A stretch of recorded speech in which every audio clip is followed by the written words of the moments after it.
Joint Statement, the Movement for Eritrean People's Sovereignty, EPS, and One Nation Eritrea, resolving the conflict in Ethiopia's Tigray region war. Like all man-made disasters is avoidable, it is not inevitable that political contest for power within a state escalates into violent conflict. War is the outcome of the failure of human wisdom and the triumph of one-upmanship. As a general rule, it is preferable and much less costly, measured in terms of loss of human life, destruction of property, and lost opportunity for development, to resolve issues of political contestation by peaceful means. It is only after the exhaustion of all peaceful means, in obedience of the rule of law, that war becomes justifiable as a measure of last resort in self-defense and in the defense of liberty. Viewed in a historical context and assessed against this criterion, it is difficult to justify triggering the war in the Tigray regional state of Ethiopia, with its devastating consequences, including the immense suffering of the people of Tigray. Keenly aware of the death and destruction that war causes, the Movement for Eritrean People's Sovereignty, EPS, has, right at the outset, issued a statement calling on the federal government of Ethiopia and the regional government of Tigray to give primacy to the interest of the people and resolve their differences by a peaceful means. This statement urged the international community, regional organizations, and neighboring states to use their good offices to help bring about a cessation of hostilities and contribute to a durable resolution of the outstanding issues in accordance with the rule of law. The EPS statement also urged the International Committee of the Red Cross and the International Movement of the Red Cross and Red Crescent to exert all possible effort to ensure the compliance of the belligerent forces with the international law of war in order to protect the safety and well-being of the people of Tigray.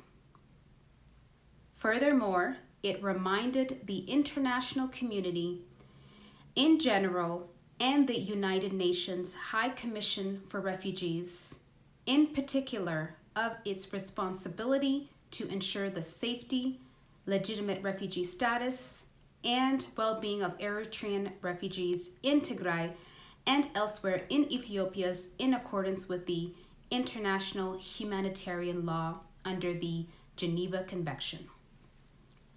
On the weight of the evidence regarding the situation prior to the eruption of hostilities, the Movement for Eritrean People's Sovereignty, EPS, and One Nation strongly believe that there existed a peaceful option, that the war in Tigray, with all its domestic, regional, and international ramifications, was avoidable. What was apparently lacking was earnest political will to address the issues arising from the process of transition and reconcile with the new realignment of forces in Ethiopia and the immediate neighborhood. As the EPS statement had warned, the war has disrupted peace, security, and stability in Ethiopia, aggravated Ethiopia's structural problems, and caused detrimental spillover effects in the region, including Eritrea's involvement and the border conflict with Sudan. Truly, war is no cultural game for any people. It is starkly self-evident that the Tigray People's Liberation Front, TPLF, fateful lightning attack on the Ethiopian Army's Northern Command in anticipatory defense that triggered the war was a colossal miscalculation. The TPLF regime's continued two-decade occupation of sovereign Eritrean territory represented another strategic mistake that exacerbated the situation. No matter of how much one may tout, romanticize, or provoke it, war constitutes a legally sanctioned project of mass murder and enormous destruction inflicted by, and first and foremost, on the rank and file of the belligerent forces. Wherever and whenever waged, it also entails varying extents of loss of civilian life and property, euphemistically referred to as collateral damage. As regards the accounts of the collateral damage, it is extremely difficult to sift fact from fiction in the stream of contentious reports of alleged acts of genocide, atrocities, massacres, rapes, pillage, etc. Unsubstantiated accusations like the Axum massacre have been fabricated on purpose and spread by TPLF leaders and operatives of Digital Wayane or Tigray Media House.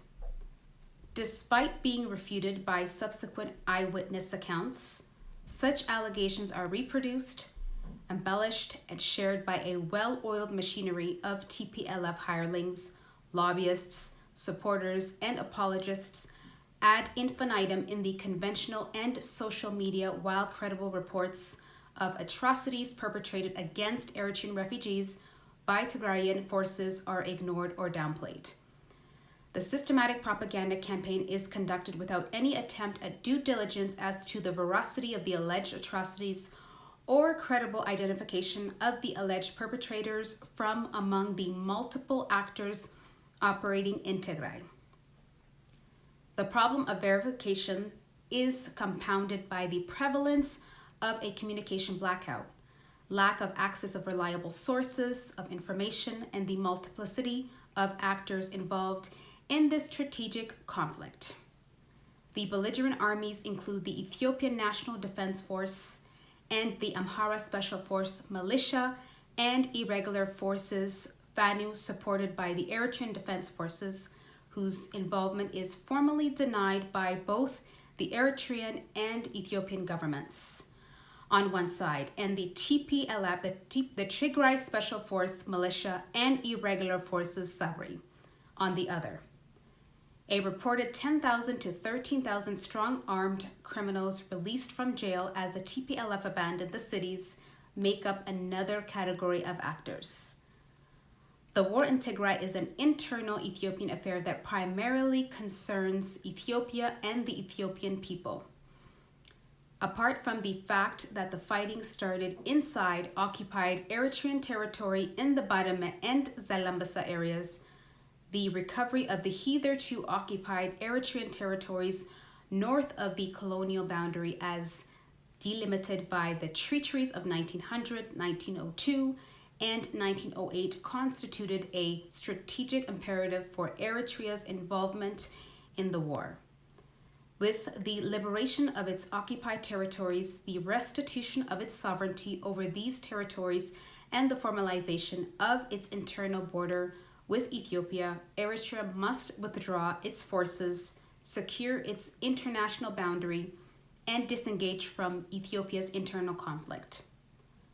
The EDF's primary duty is to safeguard the security and well-being of the Eritrean people and defend the sovereignty and territorial integrity of the state of Eritrea.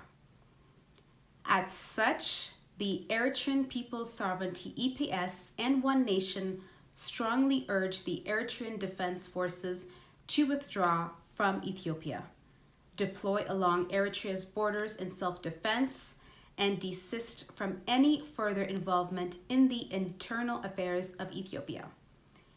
We Eritreans need to focus on the effort for change and democratic transition in our country and the political and economic development of our society.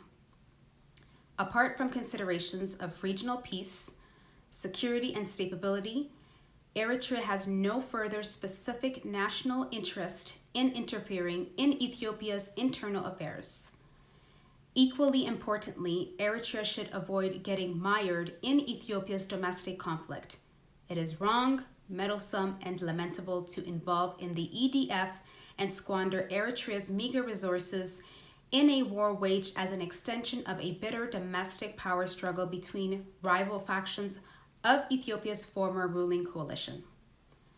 Furthermore, it is neither in its national interest nor affordable for small and impoverished Eritrea to get bogged down in a drawn-out intra-Ethiopia conflict. The EDF should instead focus its attention on doing away with the authoritarian regime that is destroying the country and oppressing the people. The war in Tigray has divided and polarized Eritrean diasporic opposition politics. Already burned by historical grudges, consumed by internal bickering, and weakened by constant splintering. Instead of coalescing in resistance to the predatory regime and providing concerted support to the domestic struggle to crystallize change and democratic transition, Eritrean diasporic politics has, apart from the constant advocates of the interest of the people and the state of Eritrea, degenerated into mutually reapproaching pro-TPLF, pro-Abiy, or pro-SS factions. As such, it has rendered itself even more ineffective and irrelevant to the aspirations of the Eritrean people for a constitutional government that restores sovereignty to the people. It is high time that Eritreans adopt a non-aligned position and pursue a balanced approach that prioritizes the interest of the people and the state of Eritrea. Violent conflicts in parts of Ethiopia's Tigray region continues for the 5th month. Despite Prime Minister Abiy Ahmed's early declaration that the law enforcement operation has been triumphantly concluded, reports indicate incidents of sporadic fighting. The protraction of the conflict, its attendant population displacement, reports of an evolving humanitarian crisis, and allegations of atrocities and violations of human rights have raised growing concern and attracted widespread international attention. Under these circumstances, EPS and One Nation call for, number one, the withdrawal of Eritrean defense forces from Ethiopia to the international boundary between Eritrea and Ethiopia. Number two, the demarcation of the boundary between Eritrea and Ethiopia in accordance with the colonial treaties of 1900, 1902, and 1908 with the help of the UN cartographer as a foundation for durable peace and sustainable rules-based cooperative relations between the two countries. Number three, the establishment of an independent commission of inquiry to investigate allegations of atrocities, violations, and abuses of human rights in Tigray, and to bring the perpetrators of any such crimes and false accusations to account. Number four, the Independent Commission of Inquiry to investigate allegations of atrocities, violations, and abuses of human rights of Eritrean refugees in Tigray and the UNHCR to ensure the protection and safety of Eritrean refugees in accordance with the Geneva Convention. Number five, the urgent delivery of emergency humanitarian relief aid to the people of Tigray in need and Eritrean refugees trapped in the conflict. Number six, the appointment, with the consent of the government of Ethiopia, of a special envoy of the UN Secretary General and the President of the AU Commission to explore the visibility of resolving the conflict, stabilizing the situation, and building national consensus on the future of Ethiopia with a viable federal structure that restores the state's exclusive possession and use of armed forces. Number seven, the appointment, with the consent of the governments of Ethiopia and Sudan, of a special envoy of the President of the AU Commission to facilitate the resolution of the border conflict between the two countries in accordance with the 1902 tripartite treaty between Ethiopia, Great Britain, Sudan, and Italy, Eritrea, as per the African principle and practice and applicable international law.